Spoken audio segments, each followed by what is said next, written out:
Hi everybody. In a few of my videos back, I'd mentioned where me and my twin were separated for over 10 years and asked, if you'd like to hear the story, and several people said they'd like to hear the story, and excuse the background noises. But there was a lot of things that led up to the separation, so I will have to do several separate videos. And this is by no means meant to slam anyone, to harm anyone. This is by no means meant to get any pity or anything like that. This is just what happened to me, and I don't mind sharing. Sometimes you tell a story and there may be someone out there that has went through or going through something similar where you can talk and help each other out. So that's basically why I'm sharing. And so the first part, I'll just kind of lead you up a little bit. But me and my sister we're twins, and everything was happy and everything was good. We had a perfect childhood when we were little, and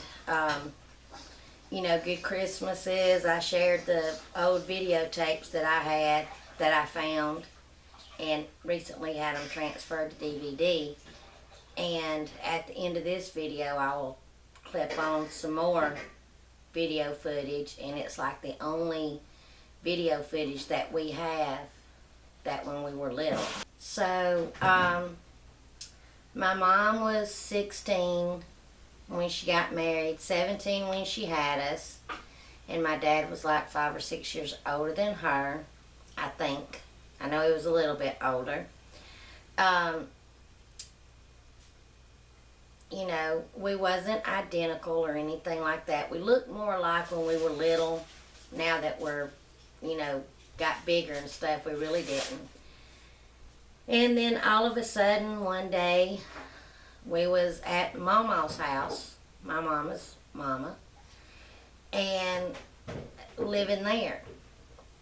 And Mama stayed gone pretty much all the time. And when Daddy would come and visit, he wouldn't really talk much. He would just give us hugs, start crying, and he would leave. And that puzzled us. Like, why did he come over and start crying and then leave? And he did this several times. Well, we just couldn't figure out what was going on, and nobody back then really told you what was going on either. So I took my sister to the back room at my mama's house, and because we wondered. So I'm like, I think I have this figured out. I said, we must have done something wrong, and I believe they're about to put us up for adoption, and we'll be separated. So let's hug each other goodbye, because we'll never see each other again. And we started crying and hugging each other. Well, evidently Mama had heard that, and so she sat us down and explained to us that they were getting a divorce. And like, my mom met this man, and he was awful. He had a small little girl, and when the little girl was around, she'd get whatever she wanted. She'd even get to eat ice cream in front of us. And the trailer that they moved into and lived in, I just remember the cold, how bone-chilling cold that trailer was. And we would have to get up and get ourselves ready for school, and really wasn't old enough to do that, but it would be so cold that the twin-size bed that me and my sister shared that had one blanket, we would just be cuddled up to each other so much, just the thoughts of even getting up was terrible. But he made us get up every morning to fix his coffee. So we would take turns having to get up out of that cold bed, fix his coffee. We could lay back down a little bit and then have to get up, eat our cereal, put our clothes on, and go to school. Now, believe you me, we would tell Mama things. And eventually that person went away, and my dad met someone, married, for a while, we was on the run because there was going to be a custody battle, and an ugly custody battle. And during this time, I had gotten so sick because, like at Dad's, if we wanted to call Mom, it would be tape recorded so they could make sure that we weren't saying nothing we weren't supposed to be saying, I guess. There was nothing ever done in private. We couldn't ever talk to Mom. And, of course, we told Mom, hey, the phone calls are being tape recorded.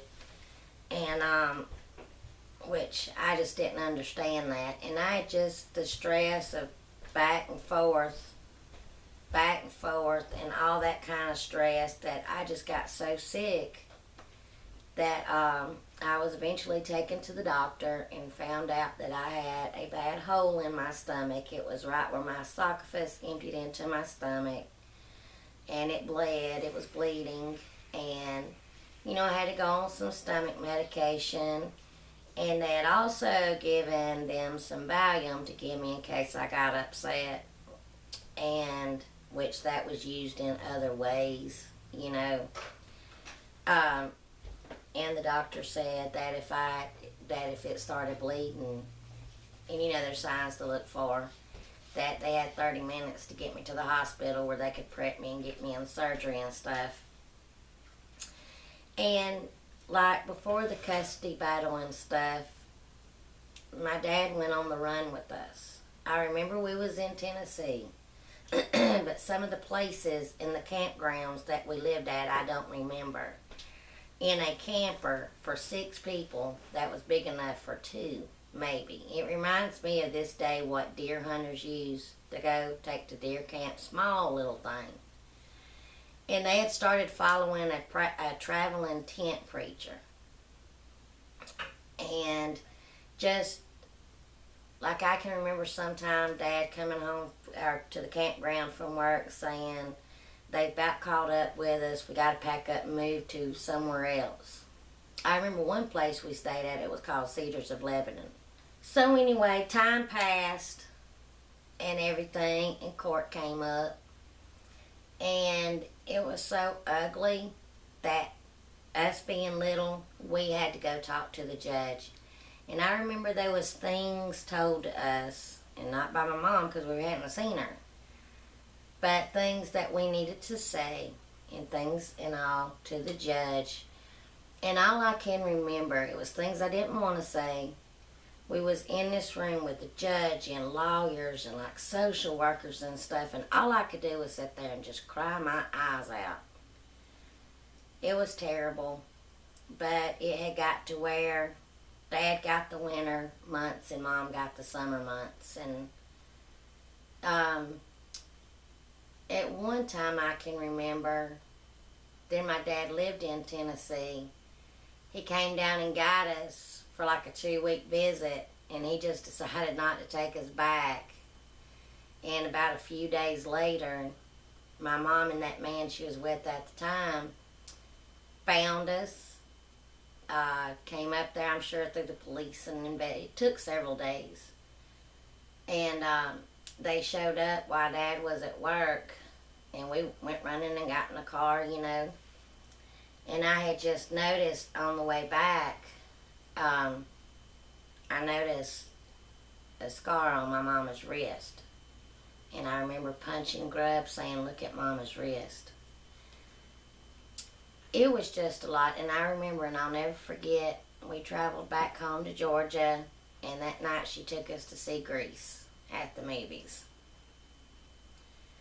And there was a lot of other things. Now, there was a lot of things that my mama nor my daddy know, and that why even bring it up now? There are some things that happened to me and my sister that me and my sister will not talk about. And there are some things that man that my mom was with, he took a liking to me. And it scared me. So, and there's some things that Richard has told me. He's like, I'm sure you've just put it off in the back of your mind, things that I don't want to remember. But anyway, I kind of had to grow up fast at my dad's.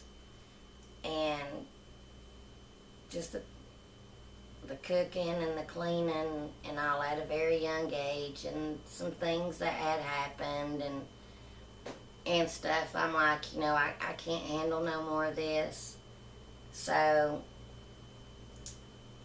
there was one incident that I will tell. The woman had put on some beans, dried beans to boil, and I was asked to fix me and my sister and her 2 sons some lunch and to watch those beans while she went up to the bedroom. I'm young, you know, so we got to laughing and cutting up, and the beans burnt. They scorched. And I was told to take that bean pot into the woods beside us and to clean that bean pot out, and so on and so on. Well, it must have got heard, because while I was in the woods, I was screaming, I can't take no more of this. When I go see my mama, I will not come back.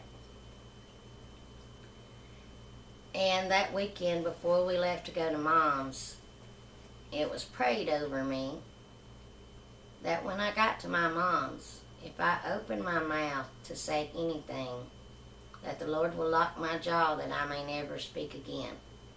That scared me. So I got dropped off at our aunt's, and I just started crying, and I couldn't quit crying. And they kept asking me, what is wrong, what is wrong, what is wrong? And I kept just shaking my head. I wouldn't even talk. Finally, I know an hour went by, and they're like, please, Cricket, what is going on? And finally I said, the Lord will lock my jaw, and I'll never speak again. And you know, and they talked to me and convinced me that that wouldn't happen. And then when my mom got there to pick us up, you know, we talked to Mom, and I made that phone call that I wasn't coming back, that I wanted to live with my mom. And I did not know that that would be for you know, for good. That all ties would be cut off, and that would be for good. So I'll leave this story right here for now, because I don't want this video to be too much longer. And remember, I am not trying to harm anyone. I am not trying to slam anyone. I'm not trying to throw anybody under the bus, so to speak. It's just, this is what happened to me. This is my life. And as you can see, I am not using any names or anything. And so, and if there's anyone out there that has went through or something similar that I could help, contact me, please. But I'll leave it right here, and then I'll get into the part 2. And just thanks for listening, and thanks for watching. And until the next video, bye y'all.